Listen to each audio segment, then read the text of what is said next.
بچے بڑے شرارتی ہیں آج کل، شرارتیں بہت زیادہ کر رہے ہیں بچے، تنگ کرتے ہیں ماں باپ کو بھی، گھر والوں کو بھی اور باہر والوں کو بھی۔ کون سمجھائے انہیں، بچے کون کہے گا ان لوگوں کو اگر یہ تنگ نہیں کریں گے؟ بات چاہے جو بھی ہو، ان کے لیے تو شور ڈالنا ہی بس ایک بات ہے، بس کچھ بھی کر لو۔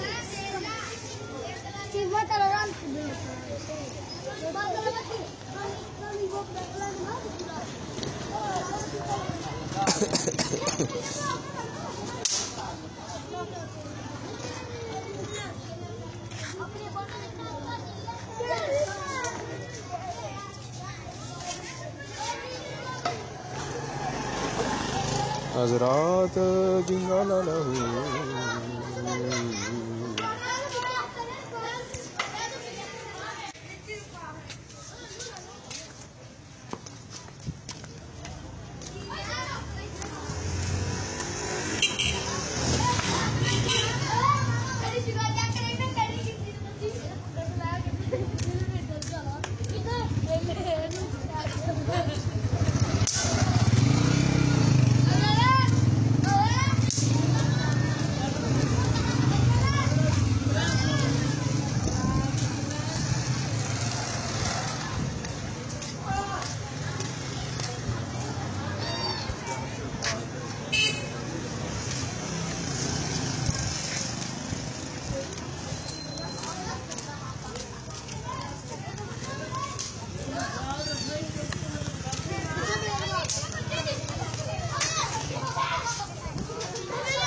ارطغرل اپنے سپاہیوں کے ساتھ ان پر حملہ کر چکا تھا۔ حملے کو وہ سنبھال نہ پائے، وہ حملے کے بارے میں نہ ان کو معلوم تھا اور نہ ہی سوچ سکے کہ یہ حملہ کون کر سکتا ہے۔ یہ بہت تعجب کی بات تھی ان کے لیے کہ یہ حملہ کون کرنے والا ہے اور کس نے کیا ہے۔ وہ ان سپاہیوں کے اوپر حملہ کر رہے تھے جو مختلف ٹولیوں کی شکل میں مختلف مقامات پر موجود تھے اور پہرا دے رہے تھے۔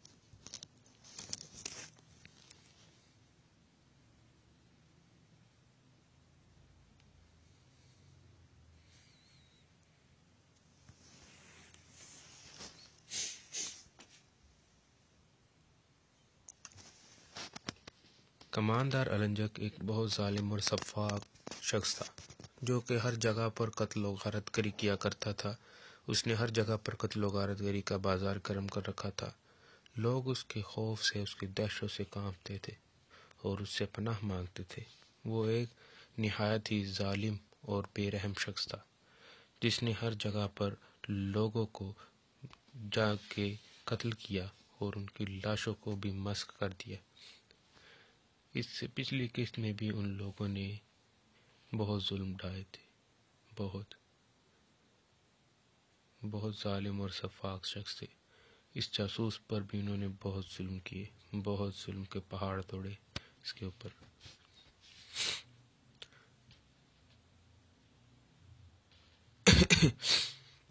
یہ ایک بہت ہی بہادر جاسوس اور شخص تھا، بہت اچھا شخص تھا، اور اس نے بہادری کے ساتھ مقابلہ کرتے ہوئے اپنی زبان نہیں کھولی، نہ ہی ان کو کسی راز کے بارے میں، نہ اپنے بارے میں کوئی شے نہیں، کسی چیز کے بارے میں نہیں بتایا کہ وہ کون ہے، کہاں سے آیا ہے اور کس کے لیے کام کر رہا ہے، جبکہ اس نے ارطغرل کے لیے وہ کام سر انجام دیے جو کہ ناقابل تسخیر اور جھٹلانے کے لیے مترادف سمجھے جائیں گے۔